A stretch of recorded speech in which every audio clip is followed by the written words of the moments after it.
Audio Jungle.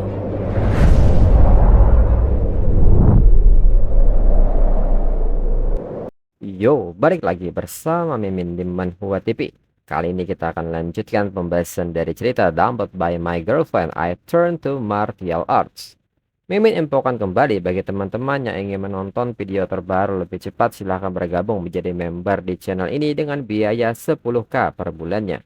Jika tidak, teman-teman bisa bersabar lebih dulu selama 2-3 hari untuk menonton video tersebut. Tanpa berlama-lama, yuk kita masuk ke disclaimer dulu.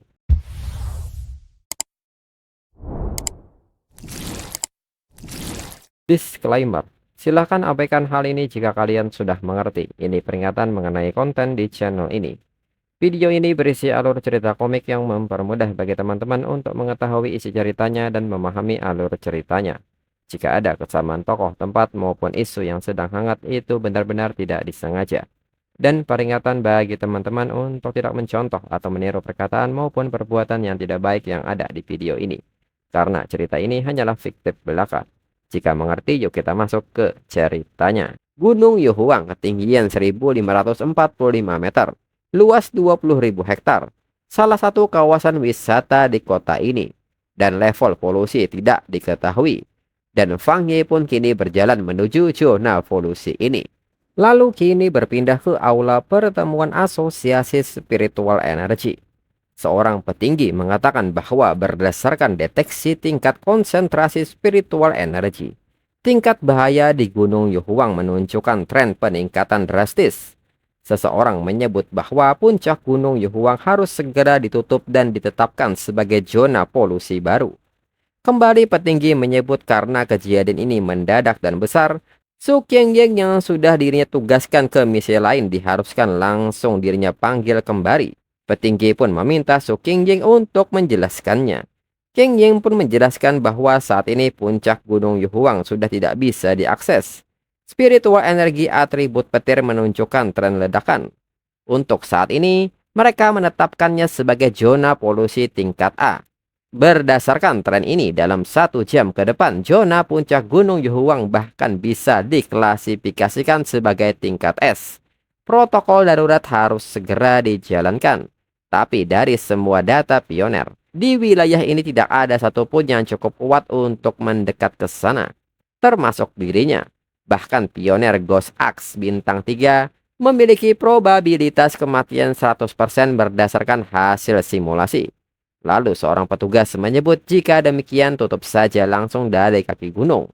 Kirim pasukan patroli 24 jam untuk mencegah siapapun naik. Petinggi pun setuju dengan usulan ini. Mereka harus mencegah dari sumber bahaya. Dengan ini tutup total Gunung Yuhuang. Zona polusi baru saja terbentuk. Spiritual energi meluap, siapapun dilarang mendekat. Tunggu sampai konsentrasinya turun, baru lakukan eksplorasi. Lalu saat ini di Gunung Yuhuang, ledakan petir semakin kuat dan Fang Ye saat ini sedang berjuang di sana. Fang Ye pun menilai bahwa dirinya beruntung memiliki teknik pernapasan matahari. Tapi itu masih belum cukup. Untuk mengekstrak atribut petir paling murni, dirinya harus pergi ke pusat petir di puncak Gunung Yuhuang. Dalam era spiritual revival, manusia bukan hanya tidak banyak diuntungkan, bahkan bisa tergeser ke dasar rantai makanan karena tak berkembang. Tak perlu bicara soal perubahan cuaca ekstrim. Bahkan kelinci dan tikus kecil pun bisa menjadi ancaman bagi manusia. Kelak akan muncul makhluk yang jauh lebih mengerikan daripada bis ini. Bahkan seorang kultivator pun mungkin tidak sanggup melawan. Meski dirinya telah menguasai teknik pernapasan matahari dan teknik Crimson Flame Blade, yang masing-masing mewakili atribut matahari dan inner flame, jelas masih belum cukup.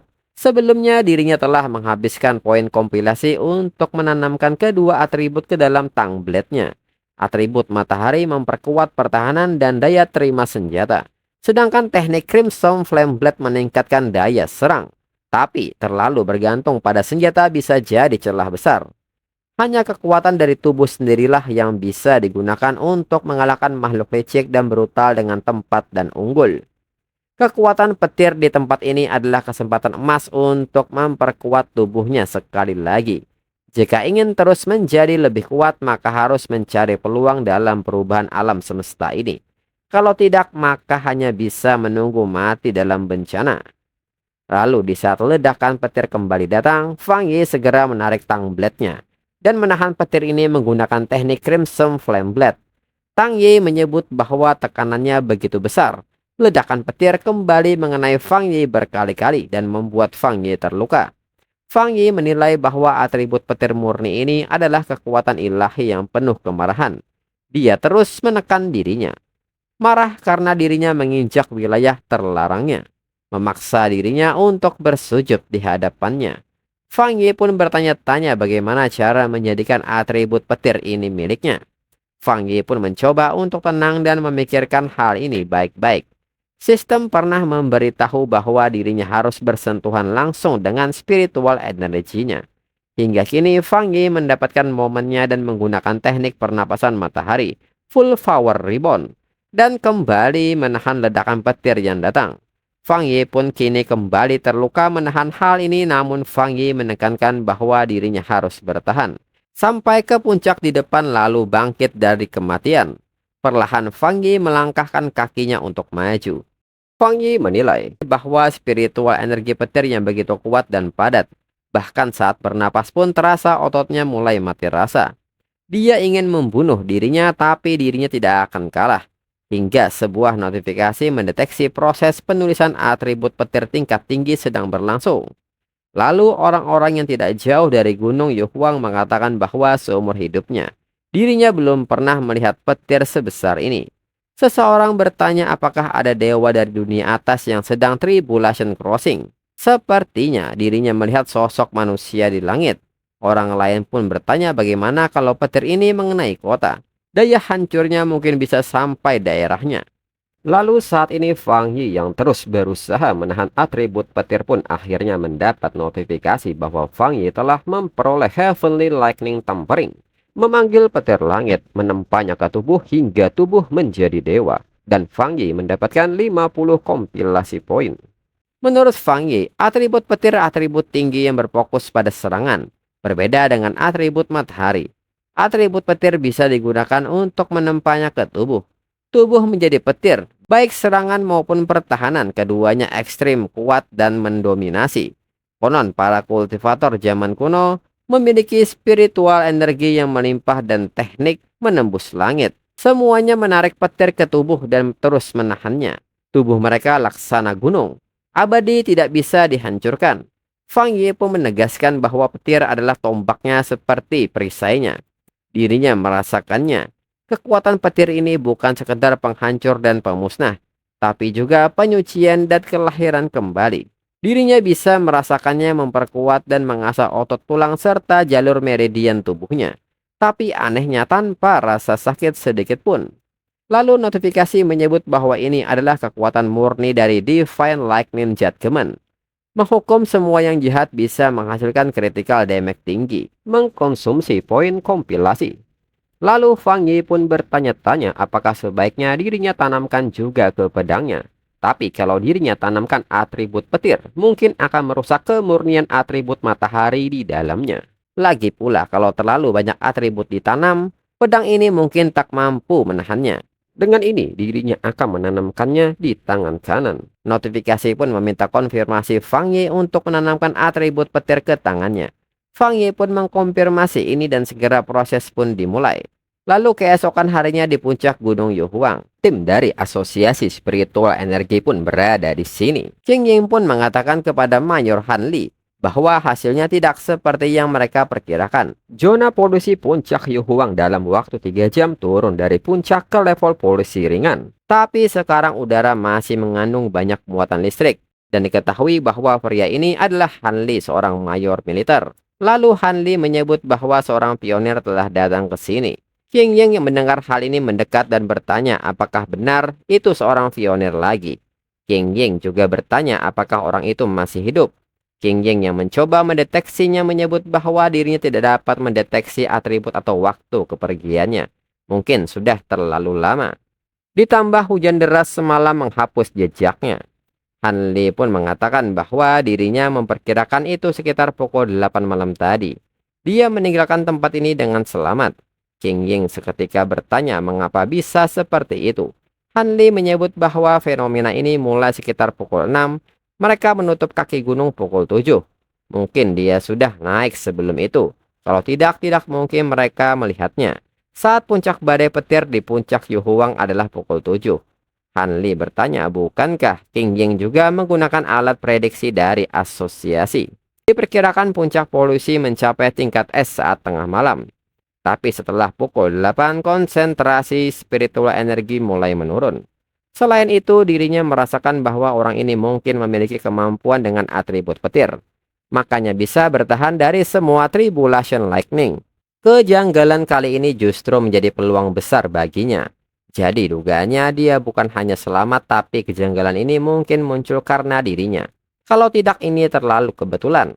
Hanli pun kini bertanya-tanya dalam pikirannya, apakah dia secara tidak sengaja mendapatkan keberuntungan atau justru sengaja menyentuh kejanggalan langit lebih cepat dari mereka. Lalu Hanli menyebut bahwa orang seperti ini yang paling berbahaya. Mereka bahkan tidak tahu mereka berpihak pada siapa. Jika suatu saat membahayakan masyarakat, ancamannya bisa sebanding dengan kejanggalan. Mereka harus segera menemukannya. Hanli pun menekankan bahwa mulai sekarang apapun yang terjadi, Hanli meminta pasukannya untuk menemukan orang ini secepat mungkin. Nama sandinya untuk sementara adalah Tyrant. Lalu tak lama kemudian seorang petinggi datang ke Gunung Yuhuang. Hanli segera menghampirinya dan mengatakan bahwa mereka berharap asosiasi bisa segera merekrut Tyrant. Mereka akan menjaga informasi ini tetap rahasia dan mulai penyelidikan. Petinggi pun menyebut bahwa itu tentu saja. Tapi mereka juga punya seorang pionir tingkat tinggi yang sedang mencoba menjalin kontak. Petinggi pun meminta King Ying untuk menjelaskannya kepada Mayor Hanli. King Ying seketika panik dengan hal ini. King Ying yang panik pun merasa bahwa ini sudah berakhir. Jangan sampai ada yang ketahuan. King Ying yang mencoba untuk tenang menjelaskan bahwa pionir yang menyucikan anomali di zona polusi peringkat A, gerbang utara Universitas King Cheng. Dirinya sudah berusaha menghubunginya belakangan ini, tapi keberadaannya sangat aneh. Dirinya pernah menemukan bangkai kelinci buas yang bermutasi dibunuh olehnya. Kalau dirinya tidak salah, dia punya atribut api matahari. Dirinya akan berusaha sedekat mungkin dan mencari tahu bagaimana dia menyucikan gerbang utara Universitas King Cheng. Dalam pikiran King Ying pun terus memohon kepada leluhurnya untuk menolongnya. Dirinya sudah melakukan yang terbaik mencampur kebenaran dan kebohongan. Satu-satunya cara agar terlihat meyakinkan. Kalau diam saja malah akan mencurigakan. Mendengar hal ini, Hanli nampak memikirkan soal atribut api matahari. Hanli pun mengucapkan terima kasih kepada King Ying atas kerja kerasnya. Mereka butuh bakat muda seperti King Ying. Gelombang baru akan terus mendorong yang lama. King Ying pun menyebut bahwa Mayor Hanli terlalu memujinya. Ini sudah jadi tugasnya. Dirinya akan terus berusaha. Lalu Hanli mendekati petinggi dan mengatakan bahwa mereka juga akan menyebar sinyal palsu yang disamarkan sebagai bencana alam. Selain itu, Hanli juga mengatakan bahwa dirinya secara pribadi kurang setuju menyebarkan informasi tentang energi spiritual di internet. Bisa dimanfaatkan oleh pihak jahat. Petinggi pun hanya tertawa kecil menanggapinya. Sedangkan King Ying merasa bersyukur karena akhirnya selesai juga. Kemudian berpindah ke rumah Fang Yi. Kini Fang Yi sedang mengeringkan bajunya yang basah menggunakan teknik pernapasan matahari. Menurut Fang Yi, setelah disuntikkan atribut petir, masih terasa perbedaan yang sangat jelas. Tangan kanannya seperti mengalami transformasi fisik karena atribut petir. Sekarang jadi bagian tubuh terkuatnya. Dengan bab besar rasanya dirinya berada di ambang peningkatan lagi. Tapi yang paling mengejutkan dirinya adalah atribut petir sekuat itu setelah dimasukkan ke tubuh malah jadi seperti kucing jinak dan bisa dirinya kendalikan dengan mudah. Fang Yi menilai waktu dirinya membuka atribut matahari dan pertama kali memakai teknik pernapasan matahari, rasa sakitnya tidak bisa dilupakan. Fang Yi pun bertanya-tanya apa mungkin energinya jadi lemah setelah dirinya serap. Sistem mengatakan atribut petir memberikan 300% critical damage terhadap anomali dan makhluk jahat. Dirinya jadi makin tidak sabar untuk mencobanya di pertempuran nyata. Lalu di saat itu ponsel Fang Yi pun berbunyi. Fang Yi yang memeriksa ponselnya bertanya ada apa lagi sekarang. Fang Yi ingat setelah insiden terakhir. Dirinya atur notifikasi berita dan forum jadi peringatan khusus. Di masa penuh gejolak ini, negara Sia akan segera mengeluarkan peringatan bahaya demi melindungi warga sipil. Tapi peluang yang terkandung dalam peringatan itu sangat menggoda bagi pionir seperti dirinya. Meskipun harus bertaruh dengan kematian dan kehancuran, dirinya tetap harus mencobanya. Lalu berita terkini memberitahu bahwa telah terjadi ledakan di dalam pabrik kimia. Untuk sementara, laporan tidak menyebut adanya korban jiwa. Ledakan ini menyebabkan polusi kota dan penyelidikan sedang berlangsung. Ledakan terjadi saat pergantian shift.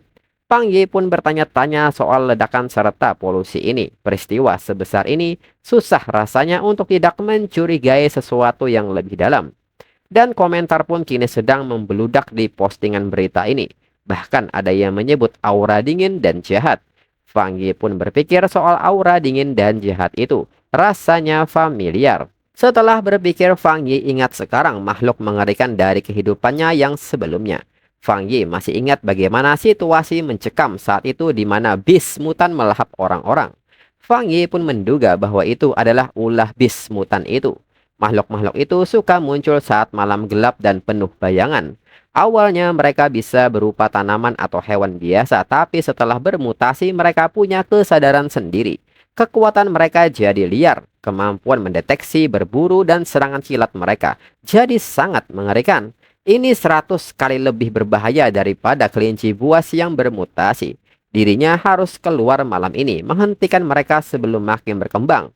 Sudah waktunya menguji critical hit 300% miliknya di pertarungan nyata.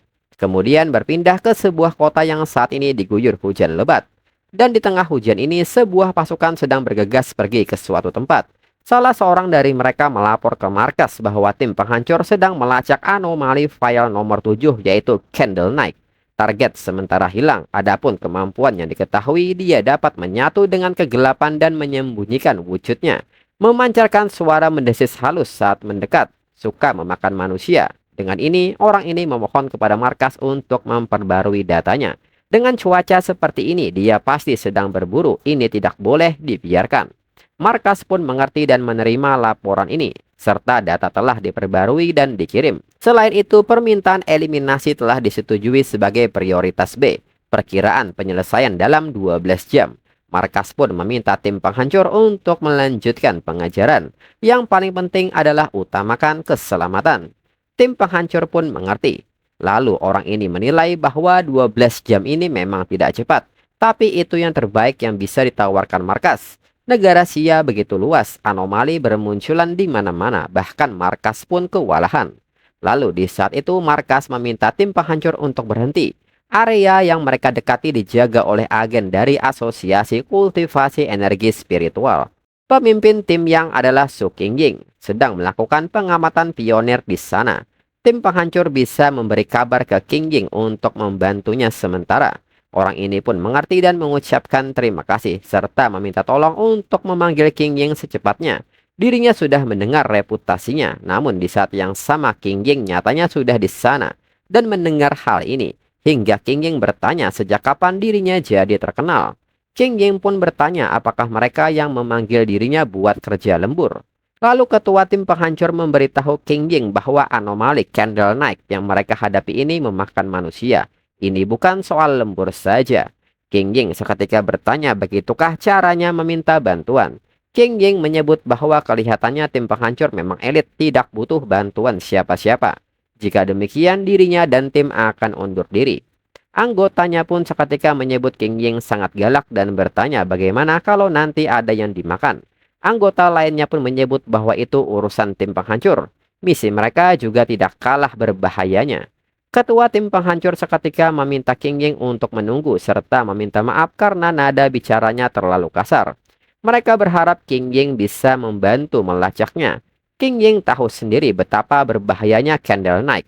Tanpa kemampuan pelacak dan penentuan lokasi milik Qingying, kalau mereka dimakan itu tidak masalah. Tapi jika itu warga kota, mereka semua bisa mati dan chapter berakhir.